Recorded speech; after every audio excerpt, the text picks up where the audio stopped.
One thing I like about this blouse is that I could bend over and it still lap onto my chest without anything exposing, and it fits perfectly. It's not so tight on my tummy to make me so uncomfortable because of my mommy pouch. But without wasting so much time, let's get into the video. And if this is your first time of stopping by, please do well to hit on the subscribe button.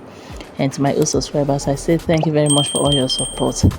So if you enjoyed this video, give me a thumbs up, share my videos to family and friends. Don't forget to wash my ass, and I will see you at the end of the video.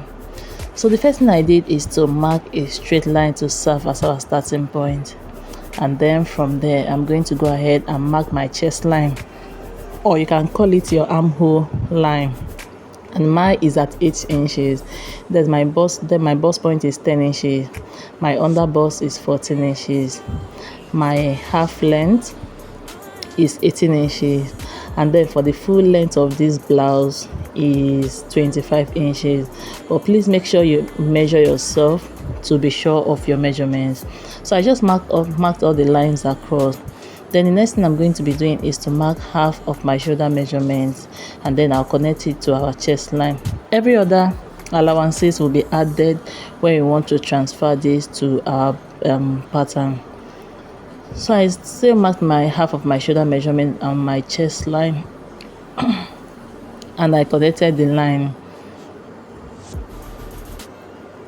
Once I am done with that, the next thing I'm going to be doing is to go down by 1 inch for my shoulder slope for this blouse, and I'll connect it to my starting point. Once I am done with that, I'll go ahead and mark my bust measurement divided by 4. I'll make a mark there, and then I will divide the shoulder slope and my chest line. Whatever I'll measure it, whatever I have there, I'll divide it into 2, and I'll make a mark at the midpoint. At that midpoint, I'll go in by half of an inch. So I'll go ahead and connect these 3 points with my French curve. Or if you don't have your French curve, please do well to use your free hand to connect this as curvy or as clear as possible, or as perfect as possible. So once I am done with that, I'll go ahead and measure this line so that we'll know what we are doing. So we have our chest line, our bust, our under bust, our waist, and then let's call this the full length. Then the next thing I'm going to be doing is to mark half of my nipple to nipple measurements. As of when doing this video, I marked 3.5 inches, but mine is 4 inches, which you will see that as I wanted to connect the line, I added half inch to make it 4 inches. Sorry for the mistake. Then from the point going towards my center front, I went out by 1 inch, and then the point going towards my side piece, I went out by 1.5 inches. This is at my under bust. And then at my bust point, I went down by half of an inch. I'm just extending this line straight to meet that point.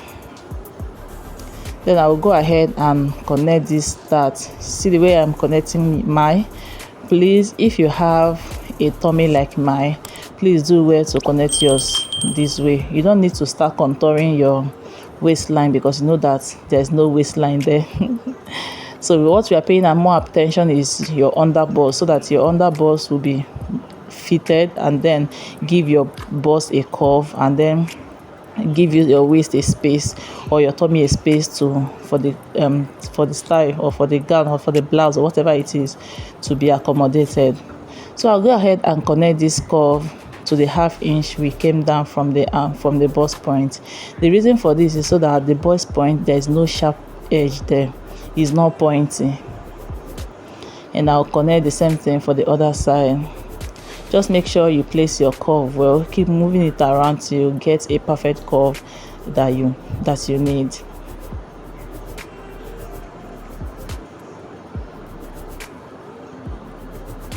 So once we are done with this, I'm going to go ahead and measure my shoulder area where you see me measuring, and I will go ahead and divide it into 2. I'll make a point there, and then I'll connect this point to the one coming from my bust point. The reason for this is so that we'll be able to tighten that bust, that chest line, so that by the time you want to bend over, everything, your personal belongings, will not be showing. So at the chest line, I am going out by 1/2 inch on both sides, and I'll go ahead and connect this to my bust point. Just make sure you blend this afterwards so that there's no sharp edge there, or let's say a pointy edge there. Once I am done with this, we are going to go ahead and then create our neckline. So for my neckline, I am going down by 7 inches or 6.5 inches. Then at this armhole area, I'll come in by 2.5 inches. And this neckline depends on how open you want your cleavage to be, or how close you want it to be.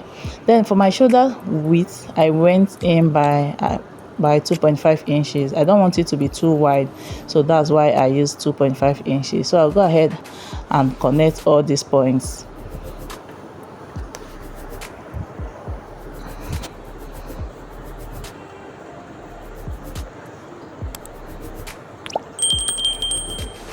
So this is it after I was done.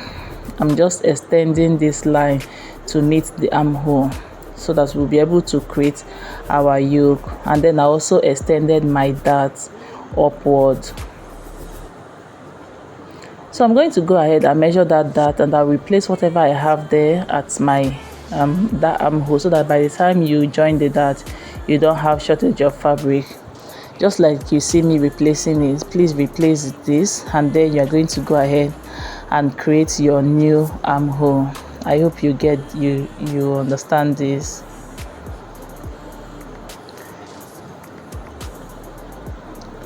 So once I am done with this, I'll go ahead and measure my bust measurement divided by 4, and then I'll make a point there.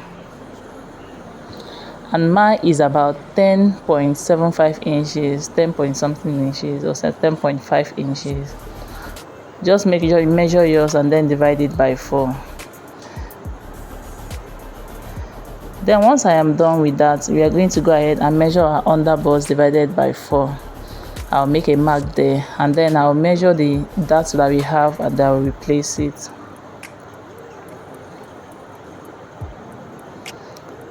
I will repeat the same process for the waist divided by 4. I'll make a mark, and then also replace the dart coming from the dart on the waistline. And then this hem area place is, you are going to be using your hip measurement divided by 4, and then you're going to add your stitching allowance. If you're adding it to your pattern paper, you add it at this point, but if you're going to be doing when transferring to your fabric, please do well to add your stitching allowance there. But just know that that place is your hemming, your hip divided by 4 that you're going to be using. And that's basically all for the drafting of the front bodies of this blouse. If you haven't subscribed up to this moment, please do well to hit on the subscribe button, and please give me a thumbs up if you are enjoying this video. And thank you so much for all your support so far. I see you guys, I see all you do, how you watch my videos, how you engage in on my posts, on my videos. I really appreciate it, because you guys are the reason why I'm here. If you're not watching my videos, I don't think I will be here. Maybe I must have been discouraged by now to stop creating content, but the thought of, oh, they're going to watch my videos, keeps me going. And I am saying thank you very much to all of you. Thank you. So this is our side piece, and this is our center piece, and then this is my yoke, or our yoke. So we're going to be transferring this to our fabric when it's in the right time. So for the back bodies, I mark out about 1.5 inches for zipper allowance. Then I'll repeat the same process I did for the front bodies.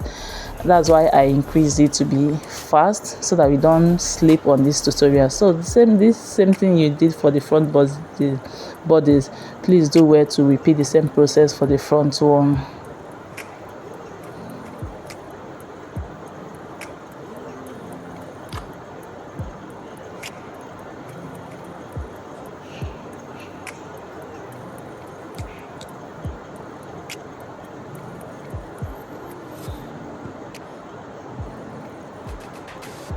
Remember, nipple to nipple is 4 inches, so I inserted that, and then I'll go ahead and make a straight line. And then for my dart, I'm also trying to create a dart that will just accommodate the that will shape in my waistline at the back. So for the waistline at the back, I went in out by 1 inch on both sides, and just like we connected it to at the front area or bodies, we are going to do the same thing for the back one for this blouse. Then I'm going to go ahead and connect it to the bust point. If you want your back bodies to be this regular, just like a regular bag, please do it to leave your pattern this way.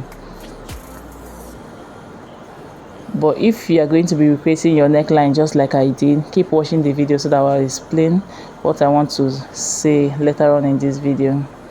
So we are going to go ahead and insert all our measurement. Remember to replace your darts. You don't have to want to have shortage of fabric here. So the reason why it's looking like this is because the dart is only at our waistline. So for my neckline, I went out by 2.5 inches as well, and then 1 inch for the depth. I'll connect a round neckline. Just like I mentioned, if you want yours to be just a regular neckline or back bodies, just leave it this way and continue with the other process. But for me, from that neckline, I came down by 2 inches, and then I'll go ahead and make a curve. So what I wanted to explain that I said I'm going to talk about is, if you're going to be doing this pattern, please make sure that you extend this dart to your chest line. You're going to be taking ½ inch on both sides to your neckline, on the chest line, so that it will tighten that chest area. Because if you don't do that, by the time you are done stitching this down, you find out that that area is loose. It's not going to give you that fit that you are looking for. I just hope you understand this. So this is the blouse. When I was done with it, I'm going to be doing a tutorial on the sewing, and I hope to find you in that video. So thank you so much for watching. Thank you. If you haven't subscribed, please do it to hit on the subscribe button. If you haven't given me a thumbs up, please do well. It's helped this channel grow more, and I appreciate it. And I will see you in my next video. Thank you so much for watching. Please wash my ass.